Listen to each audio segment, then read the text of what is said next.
Assalamualaikum warahmatullahi taala wabarakatuh. Selamat bertemu kembali Bapak Ibu yang berbahagia. Semoga kita semua dilindungi oleh Allah Subhanahu wa taala dari segala wabah yang menimpa negara kita ini, bahkan dunia ini. Mudah-mudahan corona cepat hilang dari muka bumi ini agar kita bisa beraktivitas seperti sedia kala. Baiklah Bapak Ibu, untuk pertemuan kali ini kita akan membahas mengenai soal tes PPPK untuk guru kelas. Masih tentang guru kelas, di video yang ke-34 ini kita akan kupas tuntas masalah tes-tes soal untuk PPPK 2021 ini khusus untuk guru kelas. Baiklah Bapak Ibu, sebelum kita mulai, saya ingatkan kembali kepada Bapak Ibu yang baru datang, baru mampir di channel Education and Sport ini, sehingga belum mengklik like dan subscribe-nya, silahkan klik dan subscribe-nya. Kepada Bapak Ibu yang sudah mengklik like dan subscribe, kami ucapkan terima kasih yang sebesar-besarnya, karena dengan klik subscribe yang Bapak Ibu klik ini merupakan modal utama bagi channel Education and Sport ini untuk tetap beraktivitas, eksis, menyampaikan masalah pendidikan yang ada di Indonesia ini demi kemajuan anak bangsa dan kita semuanya. Oke Bapak Ibu, kita langsung aja lihat pembahasan soal-soal tes PPPK tahun 2021 seleksi kompetensi bidang atau SKB. Bagian ke-34 khusus bagi guru kelas. Berarti kita selesaikan dulu masalah seleksi kompetensi bidang atau SKB ini, baru kita menginjak ke yang lain. Sekarang ini khusus untuk guru kelas Bapak Ibu ya. Kita langsung aja masuki soal yang pertama. Kurikulum dikembangkan berdasarkan prinsip bahwa peserta didik memiliki posisi sentral untuk mengembangkan kompetensinya agar menjadi manusia yang beriman dan bertakwa kepada Tuhan Yang Maha Esa, berakhlak mulia, sehat, berilmu, cakap, kreatif, mandiri, dan menjadi warga negara yang demokratis serta bertanggung jawab. Pernyataan tersebut sesuai dengan prinsip pengembangan kurikulum. Cukup panjang soalnya Bapak Ibu ya. Kita lihat yang A, tanggap terhadap perkembangan ilmu pengetahuan, teknologi, dan seni.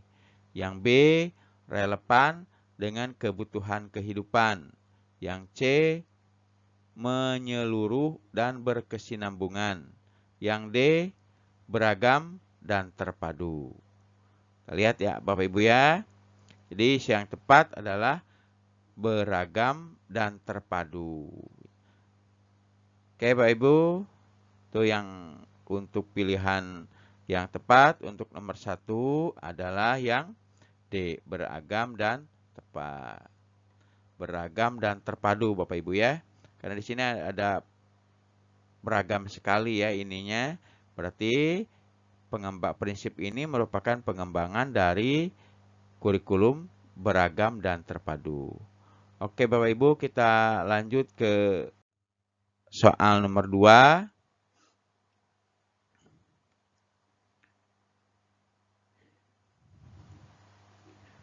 Upaya guru dalam memberikan kesempatan kepada siswa untuk merefleksikan pengalaman belajar yang telah dialami yang paling optimal adalah dengan cara, kita lihat pilihannya Bapak Ibu ya. Yang A, guru memberikan tes atau pekerjaan rumah setiap akhir pelajaran. Kemudian yang B, guru menggunakan pertanyaan terarah maupun pertanyaan bersifat penelusuran saat pembelajaran berlangsung. C. Guru mewawancarai tiap siswa tentang capaian atau masalah belajar yang dihadapi siswa dalam belajar.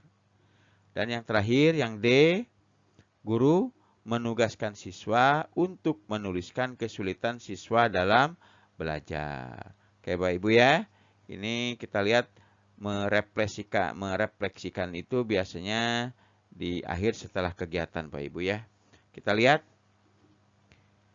yang jawaban yang paling tepat, yang B, guru menggunakan pertanyaan terarah maupun pertanyaan bersifat penelusuran saat pembelajaran berlangsung. Ya, jadi ini biasanya di penutup ya Bapak Ibu ya. Kita mengadakan refleksi kepada anak setelah kita selesai dengan proses belajar mengajar.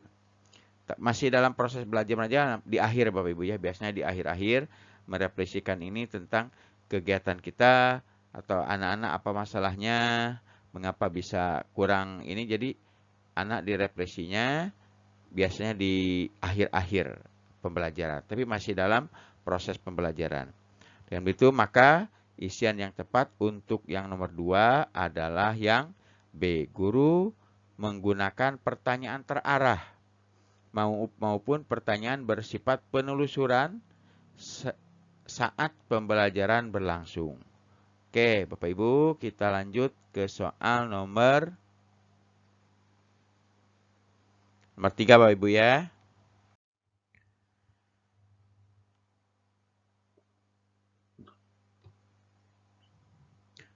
Upaya merancang pengayaan bagi peserta didik yang mencapai ketuntasan belajar optimal tampak dalam kegiatan guru sebagai berikut. Berarti ini tentang pengayaan ya. Berarti tentang pengayaan Bapak Ibu ya nih. Upaya merancang pengayaan. Berarti kan sebelum kita melaksanakan kita harus merancang dulu kegiatan untuk atau program pengayaannya kita buat dulu. Upaya merancang pengayaan bagi peserta didik mencapai ketuntasan belajar optimal tampak dalam kegiatan guru sebagai berikut. Yang A, memberikan tambahan materi berupa sumber ajar dari pengarang yang berbeda.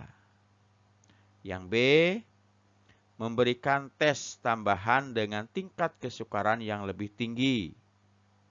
Yang C, memberikan tambahan sumber bahan tambahan yang lebih mendalam dan tingkat variasi yang tinggi berikut instrumen tesnya yang sesuai. Yang D, memberikan tambahan materi berupa sumber ajar dari penerbit yang berbeda. Jadi kalau kita melaksanakan proses pengayaan biasanya apa yang kita lakukan? Memberikan tambahan sumber bacaan Bapak Ibu ya. Kita tambahkan sumber bacaan tambahannya yang lebih mendalam dan tingkat variasi yang tinggi beserta instrumen tesnya yang sesuai. Itu yang cocok Bapak Ibu ya. Kalau memberikan tambahan materi berupa sumber ajar dari pengarang yang berbeda, ya, itu kurang inilah Bapak Ibu ya. Kemudian yang B, memberikan tes tambahan dengan tingkat kesukaran yang lebih tinggi. Kurang akurat juga, tapi yang paling tepat adalah memberikan sumber bacaan tambahan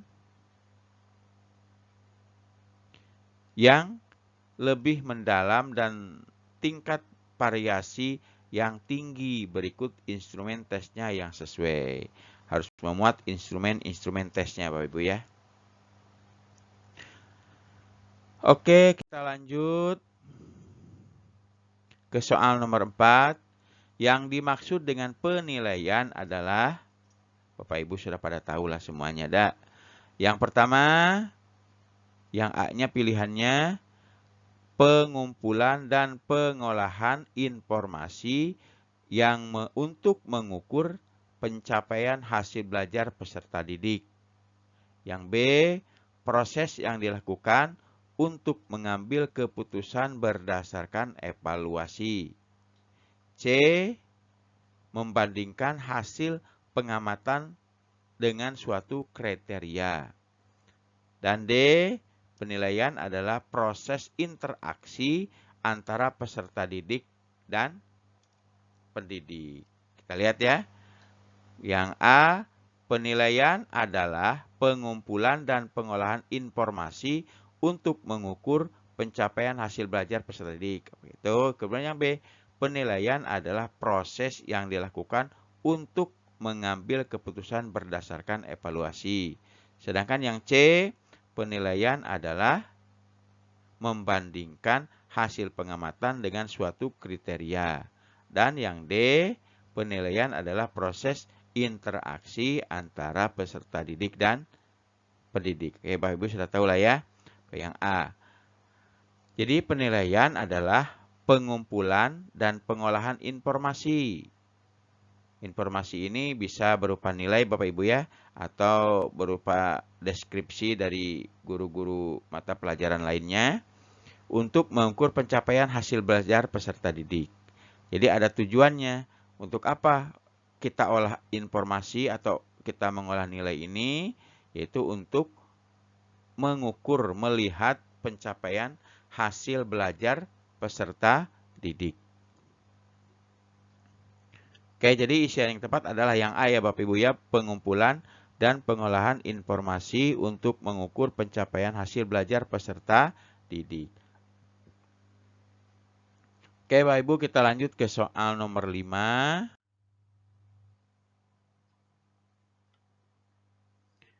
Bentuk penilaian yang menghendaki peserta didik menampilkan sikap menggunakan pengetahuan yang diperoleh dalam pembelajaran dalam melaksanakan tugas disebut penilaian. A. Pretest, B. Post-test, C. Otentik, D. Non-otentik. Jadi penilaian yang menghendaki peserta didik menampilkan sikap menggunakan pengetahuan. Pengetahuan yang diperolehnya selama dalam proses belajar mengajar ya, disebut dengan penilaian otentik. Ini ada di kurikulum 2013 Bapak Ibu ya. Kita mengenal dengan penilaian otentik. Oke Bapak Ibu, itu soal ke-5.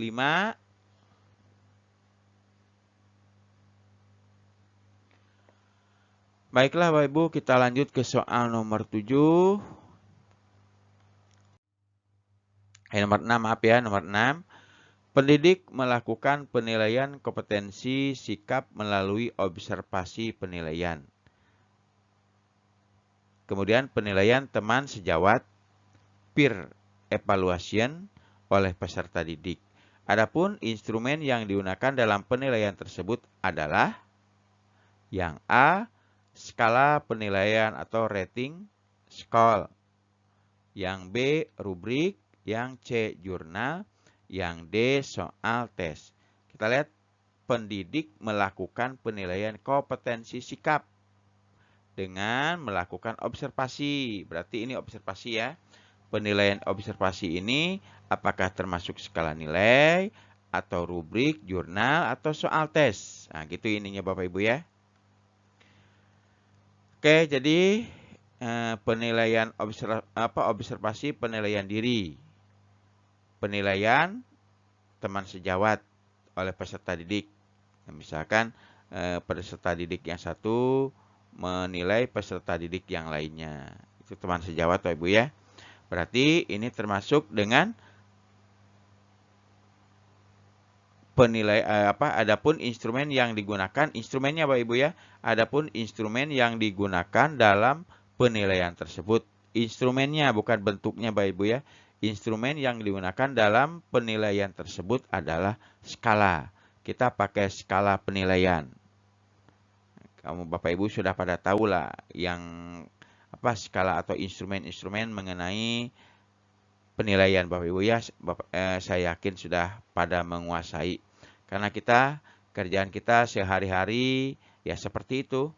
Kita membuat penilaian oleh peserta didik lainnya, penilaian diri sendiri, ya, penilaian banyak lagi.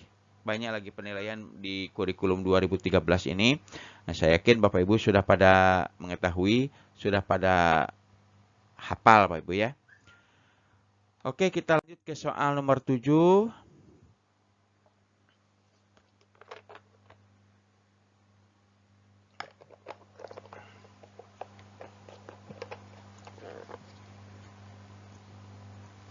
Lingkup penilaian hasil belajar mencakup beberapa kompetensi, yaitu A. Kompetensi spiritual dan kompetensi sikap. B. Kompetensi inti dan kompetensi dasar. C. Kompetensi sikap spiritual, kompetensi sikap sosial, kompetensi keterampilan, dan kompetensi pengetahuan. Sedangkan yang D adalah kompetensi sikap sosial. Kita lihat lingkup dari penilaian hasil belajar, berarti semuanya Bapak Ibu hasil belajar kita kalkulasikan semuanya berupa beberapa kompetensi yang paling cocok. Kalau spiritual dan sikap, sedangkan kita ada penilaian sosialnya, ada keterampilannya juga kita nilai. Pengetahuannya jangan lupa, pengetahuannya kita perlu juga. Meskipun dalam kurikulum 2013 ini kan istilahnya pengetahuan agak diinikan ya, tapi harus kita ketahui juga.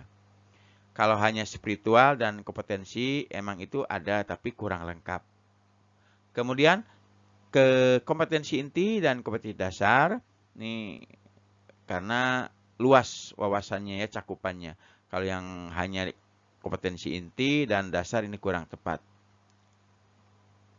Kemudian yang D, yang cuma satu kalau yang D, kompetensi sikap sosialnya aja. Keterampilan dah dilihat, pengetahuan dah dilihat, terus spiritual apalagi. Sedangkan yang paling ini sekarang spiritualnya. Anak dilihat dari sikap spiritualnya Bapak Ibu ya. Berarti yang cocok adalah yang C. Kompetensi sikap spiritualnya kita lihat. Kompetensi sikap sosialnya juga kita nilai. Kompetensi keterampilannya kita nilai juga. Dan kompetensi pengetahuan apalagi. Ya, kita dapat menuliskan nilai karena ada nilai pengetahuannya. Oke, Bapak Ibu, kita lanjut ke soal nomor 8.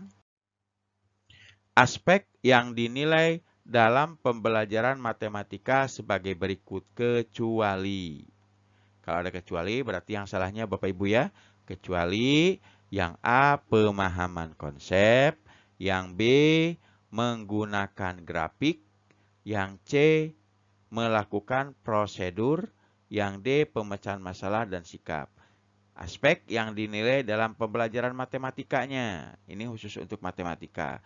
Apakah pemahaman konsepnya aja yang kita nilai? Kemudian, apakah menggunakan grafik, melakukan prosedur, atau pemecahan masalah dan sikap? Jadi, yang salahnya, ingat Bapak Ibu, yang salahnya ya. Yang salahnya baru kita cari. Kalau pemahaman konsep otomatis harus ada. Harus tahu dalam belajar matematika, Anda harus tahu tentang pemahaman suatu konsep. Grafik ada di matematika. Prosedur seperti itu juga. Berarti pemecahan masalah yang kurang dan sikap yang jadi isiannya untuk nomor 8 adalah yang D, pemecahan masalah dan sikap Bapak Ibu ya. Oke Bapak Ibu, kita lanjut ke soal nomor 9.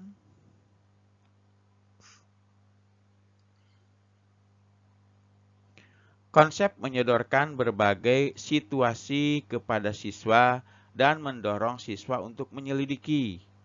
Mencari jawabannya adalah konsep strategi.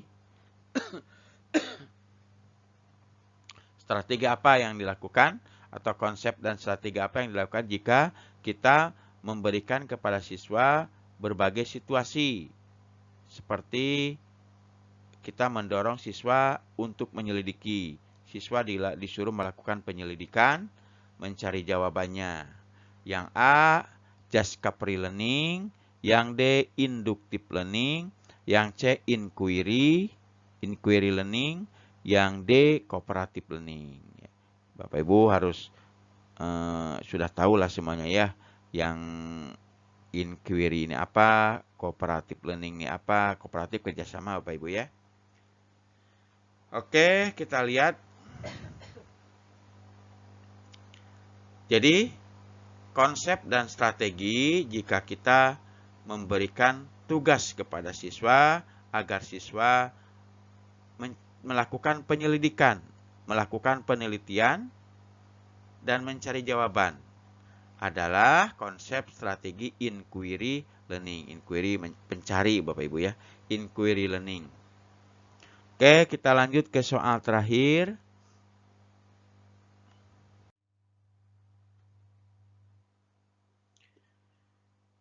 Cukup panjang soal terakhir Bapak Ibu ya. Nomor 1 panjang, nomor terakhir 10 juga panjang. Oke, kita lihat. Guru membentuk kelompok-kelompok belajar dan memberikan tugas kepada tiap kelompok. Setiap anggota dari suatu kelompok memberikan tugas dan fungsi tertentu. Sehingga jika salah satu tidak menjalankan tugasnya, maka pekerjaan kelompok tersebut tidak dapat diselesaikan. Karakteristik dari strategi pembelajaran tersebut adalah A. Tugas kelompok. Yang B. Diskusi kelompok kecil. Yang C. Pengajaran langsung atau direct teaching. Yang D. Belajar kooperatif atau cooperative learning.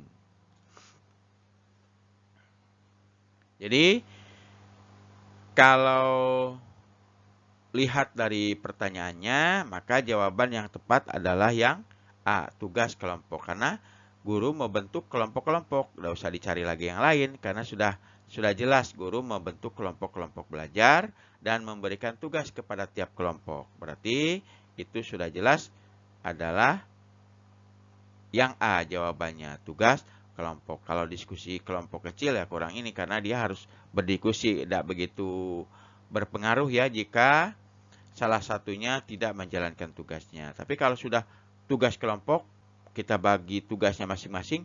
Kalau satu tidak mengerjakan, otomatis berpengaruh terhadap tugas kelompok yang lainnya. Ya Bapak Ibu. Oke Bapak Ibu, jadi yang tepat untuk soal nomor 10 adalah yang A, tugas kelompok. Demikianlah Bapak Ibu yang bisa kita bahas pada bagian atau episode ke-34 ini.